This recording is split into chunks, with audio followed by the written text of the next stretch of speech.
As the election progresses, is the Congress party coming under increasing pressure? That's the key issue I shall discuss today with the Minister for Commerce and Industry, Anand Sharma. Mr. Sharma, let's start with the recent comment you made at a press conference picked up by The Hindu just a couple of days ago about the BJP's advertising campaign. You said, a back-of-the-envelope calculation puts the expenditure bill for the Modi campaign in the vicinity of 10,000 crore.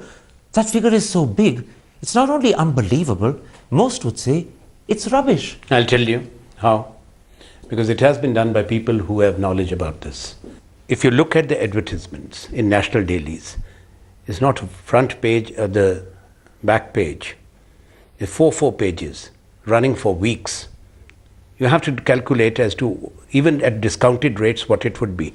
In all the regional papers, it has been going on for months, but even before the elections have rolled out. Mr. Sharma, the BJP probably doesn't have 10,000 crore, leave aside, be able to spend that on advertising alone. They simply don't have that much money. So where's this money coming?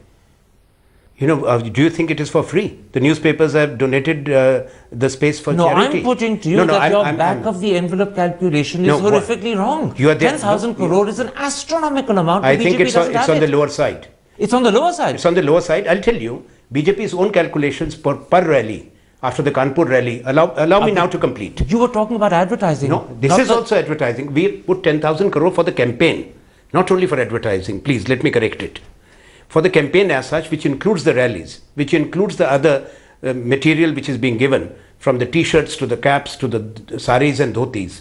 But look at the ad campaign itself. Can I stop you? Because you actually went one step further. You didn't just say it was 10,000 crore. You then said it's clear that 90% of their campaign is being funded by black money, yes, which means 9,000 crore is black. The BJP will have to explain how they have spent this kind of money and from where it has come. How do you know it's black? No, let BJP show checks. No, hang on a second. You're making an accusation. Surely it's for you to prove the accusation, not for them to prove their innocence. No, I'm sorry. Their accounts have to be made public. Well, they will be eventually. They will be, as will Congress accounts. Of course. You're making an accusation and I put it to you. Is this calumny? Karan, let me make it absolutely clear. When you look at, you have traveled all over the country? I have. I'm traveling virtually on a daily basis. Every city, every small town, the entire advertising space has been taken over by hoardings. Is it for free? Mr. Sharma, look at the space in the television. For argument's sake, I accept that the figure of 10,000 is correct, which most wouldn't. No, I'm not for argument's sake, if I accept it, where do you come up with the claim that 90% of that is black money? That is calumny. That is an attempt. Are they making check payments? How they do are you saying know? that for Kanpur rally. You're raising questions and answering them yourself in the negative. No. BJP's media had done the breakup after the Kanpur rally. That Kanpur rally cost was between 12 and 15 crores, 200 rallies, 3D campaigns. This country has never seen this kind of... Mr. Sharma, that's another matter that we've never seen this. But you've made a charge that 90% of 10,000 crore is black. I'm putting to you, you have no proof. This is an accusation. I'm not a BJP treasurer. I'm not receiving the funds on their behalf. How are you making the charge? Because where is the money coming from? But that's another question. But how do you know it's black? No, that's what I have said. No, but how do you know it's black? You're saying it's black. Do you think it's white money? Well, it may be. What they are distributing all over? It may be. You have to prove it's black. What? Let the election commission take cognizance. So you make an unbiased, you make an unfounded charge. You've made an unfounded charge. Let me make it. It's worse. It's an accusation. Yeah. Please allow me also. Karan, when you ask question, then let me complete my statement. If I'm interrupted mid-sentence, then I can't complete. Issue is, this country has never seen this kind of campaign in any election. But how do you know it's black money? Listen. BJP's last audited accounts are in public domain. Now, this kind of money which is coming, most of the spending is not by checks. How do you know? The media money they may account for. You said you're not the BJP treasurer, so how do you know how they're paying? How do you know whether it's by check? How do you know it's black? I'm quite surprised. Have you seen the rallies? Do you think the buses... But aren't you jumping to conclusion? No, I'm not jumping to conclusion. You see Modi's rallies. You know the paradox? The paradox... If the country is watching this campaign, Minister, nobody's going to believe them. Minister, let the BJP... I'll tell you why people are skeptical of what I call your accusation. They will be skeptical about everything what we say. Let me finish the question, then you answer it. The paradox is just 24 hours before you made this accusation about the BJP, the Times of India in a banner front page headline article said that in fact Congress was suffering a severe shortage of funds. A senior congressman has told the paper, and I'm quoting, between Congress and BJP, they are getting 90% of the money, we are getting just 10%. Are you suffering a serious funding crunch? Can I tell you one thing? I think yes, but it's not the issue of funding crunch. I think yes. You are short of money. I think so. But at the same time, let me inform the people that all the allegations of every possible scam have been made against us, and the money is with them. No, just a moment. Money is with them. We don't have the money to spend. I want to come It's a vulgar display and use of money. I want to pick up on something that you very creditably and honestly admitted, that Congress is short of funds.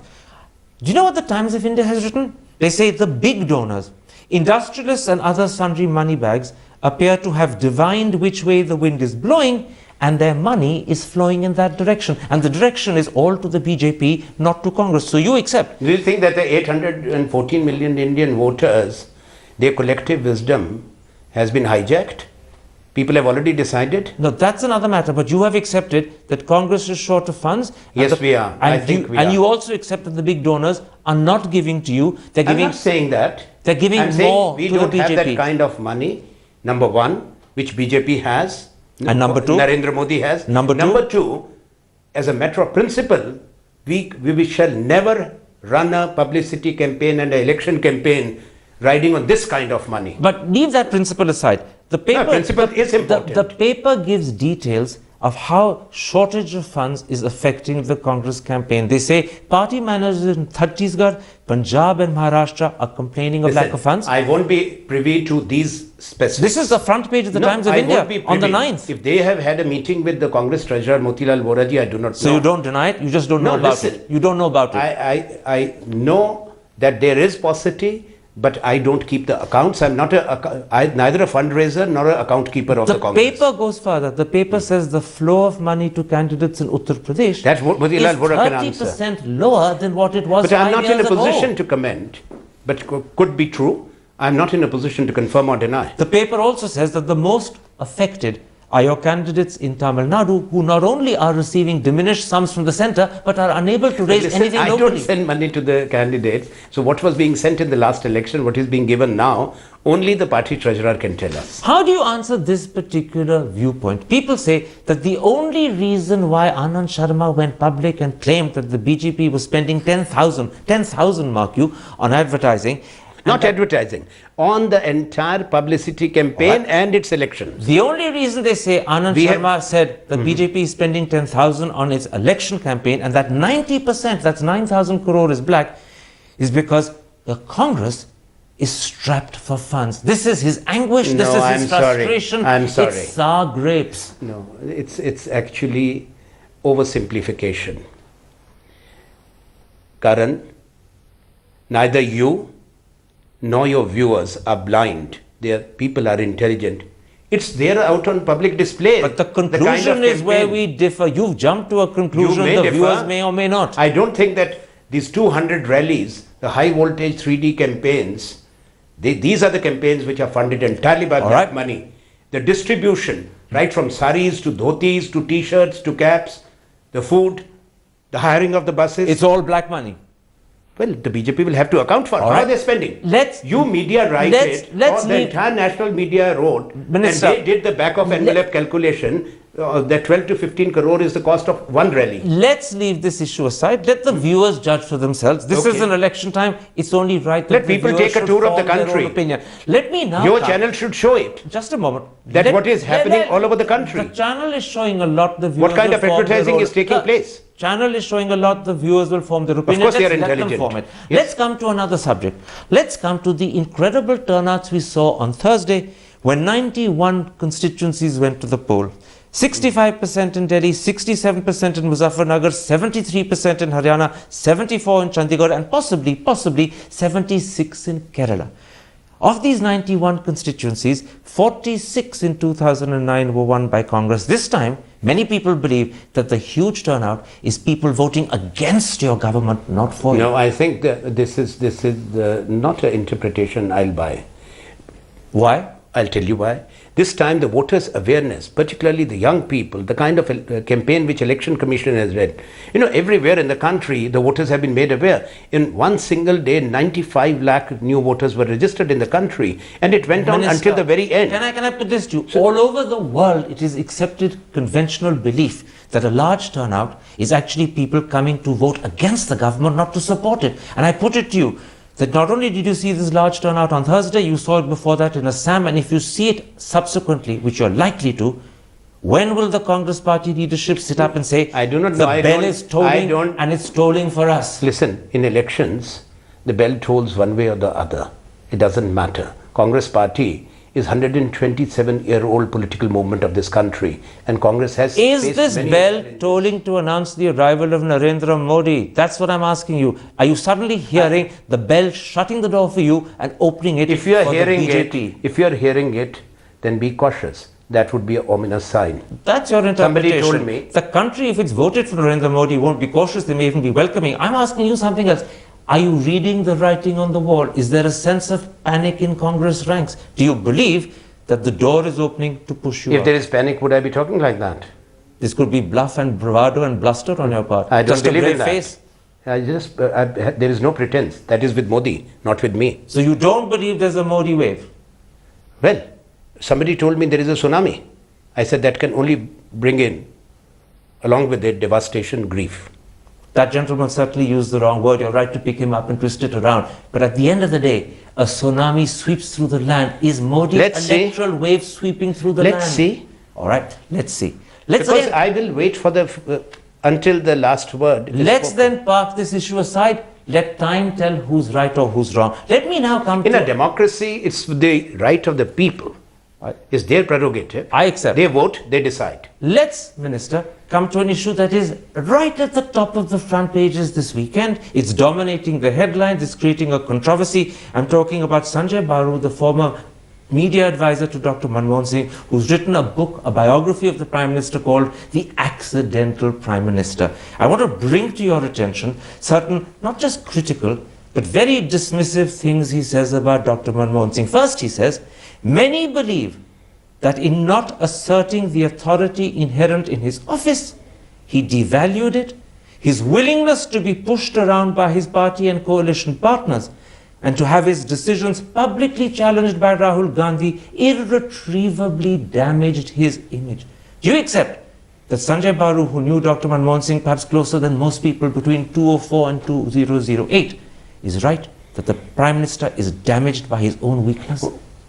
Let me tell you, Prime Minister's office has already rubbished it yesterday. And that is the right source from where the reaction should come. Because it is written about the Prime Minister, and the Prime Minister office is on record now. Number two. Can I interrupt? No, let me tell you something. I'll come back to you. Let me just interrupt for 1 second. You're right, the Prime Minister's office has rubbished the book. The problem is, that's what they were expected to do. The book, however, has proof to sustain the charges made. To begin with, the book says that Sonia Gandhi offered the finance ministership in 2009 to Pranab Mukherjee without consulting the Prime Minister. He wanted C. Rangarajan. Was he sitting in the meeting? He wanted C. Rangarajan. No. The Prime Minister didn't get his way. Sonia Gandhi did. Let me interject quickly here. Mrs. Gandhi is the chairperson of the UPM. I know that Prime Minister and Mrs. Gandhi, they sit together and consult each other. Ms. Gandhi has always been correct and an upholder of the dignity of the office of Prime Minister. But she wasn't correct when she offered this job to Pranab Mukherjee without consulting the PM. Who is saying that? I'm not buying that. Has Dr. Manmohan Singh said it? So you think this is a lie? Well, listen, even I'm not privy. Sanjay Baru, media advisor, was appointed later. He may have better sources. He may have better sources than you. I'm sorry. Right. My access to both is better than him. Let me give you another example. If Sanjay Baru knows more than P. Chidambaram or Anand Sharma, I'll be shocked. Let me give you another example where Sanjay Baru suggested Sonia Gandhi not just once but systematically undermined the Prime Minister. He says Pulok Chatterjee was placed in the PMO at her behest. He would meet her daily. He would seek her instructions on files before they were put up to the Prime Minister for important decisions. Quite clearly, he acted as a remote control in Sonia Gandhi's hands, which was used to direct the Prime Minister the way she wanted to direct him. Really, it's fiction. Was Sanjay Baru... Which is fiction. Pulak Chatterjee was in the PMO. So what's the fiction in it? Pulak Chatterjee carrying files and having daily meetings. That's not correct. You don't have to carry a file to get instructions on a file. He may have met her, discussed the issue, and then come back and refer the file upwards. Let me tell you. That's great. Amazing. This means Sanjay Baru was sitting in those meetings. Or Sanjay Baru was driving Pulak Chatterjee for these meetings. How is Sanjay Baru privy to this? On one hand, Sanjay Baru claims... Sanjay Baru was in the Prime Minister's office. He was there for 4 years. He was media advisor. Was Pulak Chatterjee going back and reporting to Sanjay Baru? Has Sanjay Baru seen any of these files? Things become known. These things can't be kept secret forever. This is just trying to sell a book. You say something which is sensational, you sell the book well. Right. But let me tell you one thing. I think it's important for me. I have been a minister for 9 years. I've worked very closely with the Prime Minister and also with the chairperson of UPA. Mrs. Gandhi has never ever asked for any information when it comes to the functioning of the government or about information on a material which is on government file to which only a minister or prime minister should be privy to. I let you say that without interrupting you because it's only fair you should. There is a second devastating charge that Sanjay Baru makes in that book, this time against Dr. Manmohan Singh. He says Dr. Manmohan Singh's shy and self-effacing manner was probably his strategy for political survival. He's clearly suggesting that Dr. Manmohan Singh used subservience as the way of ensuring he continued in office. I don't think Prime Minister is subservient. He takes strong decisions when required to. You don't have to be a strong leader by shouting. You know what Sanjay Baru is suggesting? Happening now and the country is witnessing. Do you know what Sanjay Baru is suggesting? He's suggesting that there were times when Dr. Manmohan Singh put holding office as a bigger priority than principle or even than his own honor. This only goes on to prove one thing, establish one thing, that Prime Minister made a wrong judgment and he appointed a wrong man in UPA1 as his media advisor. As a third charge that Sanjay Baru makes against the Prime Minister, this time in relation to the damning scandals that have broken out around your government, Sanjay Baru writes, rather than call him blind, I would say that he sometimes chose to close his eyes. He averted his eyes from corruption. And you know what the implication is? The implication is that the Prime Minister could have acted either to prevent corruption or to tackle it, which is and the he corruption, chose by the not way, to do so. One is the 2G scam, which is so-called scam. It is sub judice. There's a specific example in the book. He says Ratan Tata briefed the Prime Minister on Dayanidhi Maran's attempts when Dayanidhi Maran was Telecom Minister to give favours to his brother Kalanidhi's business empire. And the Prime Minister did nothing about it. If there is an iota of truth in that, then only Ratan Tata, our Prime Minister, will know. It may not be long before Ratan Tata corroborates it. Who knows? We just don't know. That's why I said. But isn't it worrying for you? Prime Minister, listen, I can't reveal. There have been instances when matters have been brought to Prime Minister's attention. Even if it is not directly under my charge and he has sought information and reaction or asking us and some of his senior colleagues to find out what he has heard is true. And there are many instances where he has initiated action. But yet Sanjay Baru, this his media impression advisor, is not a fair impression. But remember, Sanjay Baru sat beside him in the next door office for 4 years as his media advisor. He was perhaps closer to him than anyone else. No, and Sanjay what about Baru's Principal Secretary? What about National Security Advisor? As close as them. What about the private Sanjay secretaries? Baru's impression is that the Prime Minister deliberately closed his eyes when it came to corruption. In fact, Sanjay Baru says that the Prime Minister was squeaky clean himself. He ensured that no member of his family indulged in any wrongdoing. But he did not accept, let me finish, he did not accept any responsibility for the wrongdoing done by his colleagues, his subordinates and his ministers. That's a point Baru I take makes. umbrage to that. What is he trying to say, that all Prime Minister's colleagues are tarred? Tainted? Not that they're all tainted, but that the Prime Minister didn't worry about what his colleagues did. Many men and women of honor and integrity who have served this country. You're missing the point. No, I am not. I'm not going to accept this, that Prime Minister's colleagues are tainted. But what about the point that the Prime Minister, when he was aware of taint that has been and corruption, did nothing about it? Doesn't that make the Prime Minister an accomplice? He has to sell the book. If he says Prime Minister acted, the book will not sell. Doesn't it make an accomplice? No. Well, if you know there's wrongdoing happening and you do nothing to stop Karan, which government has brought in transparency and accountability? Which government has initiated action? Right from right to information, the amendment of the Prevention of Corruption Act, the Lokpal, Public Procurement Bill, Whistleblowers Act, that is protection of people who are making disclosures in public interest and the state is protecting them. You know, we have brought in all these laws. Do you know one of the things? We have created a legal framework. Do you know one of the things framework. this book establishes that the Prime Minister did not want A. Raja as a minister? For 24 hours he tried to resist and then he caved in. And he caved in knowing that he was making a mistake. That underlines two things.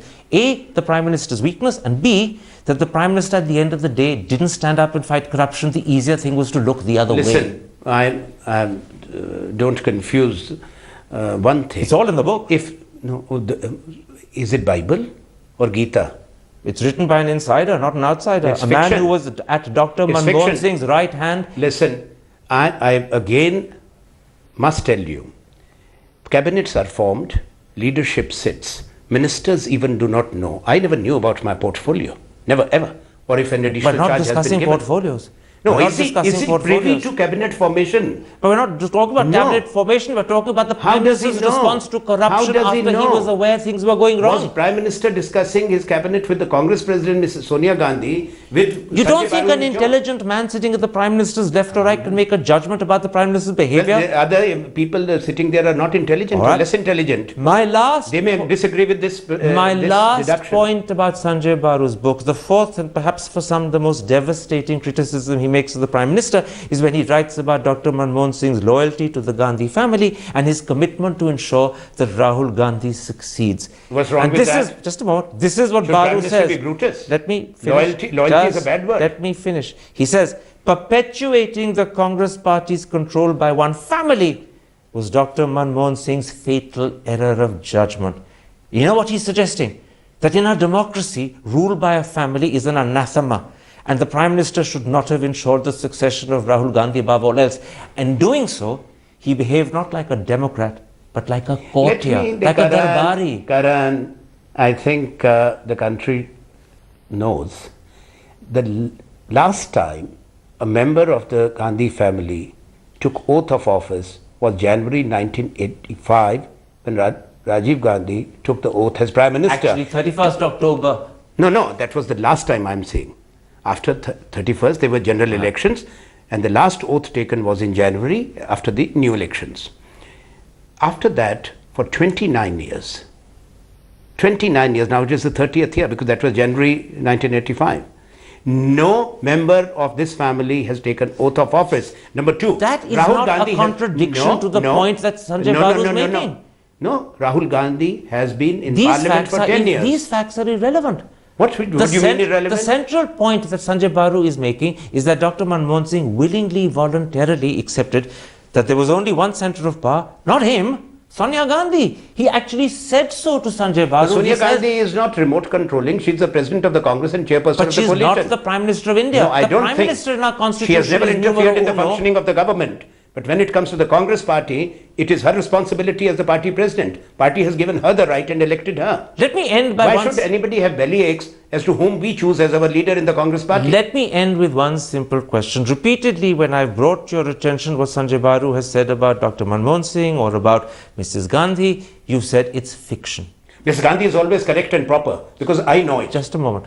You've repeatedly said this is fiction. Many will say it's written by a man who served as one of his closest advisors for 4 years. It's written by a man who has a reputation for integrity. They will perhaps believe it. Prime Minister's other close Does it not advisors? worry you that people will believe Sanjay Baru and that the image left behind of your government is the one Sanjay Baru has created? You see, such shockers always attract attention anywhere in the world because you cannot sell unless and until there is some spice and sensation. And that's all this book is, full stop. Well, I'm sure. Anand Sharma, a pleasure talking to you. Thank you very much indeed. Thank you.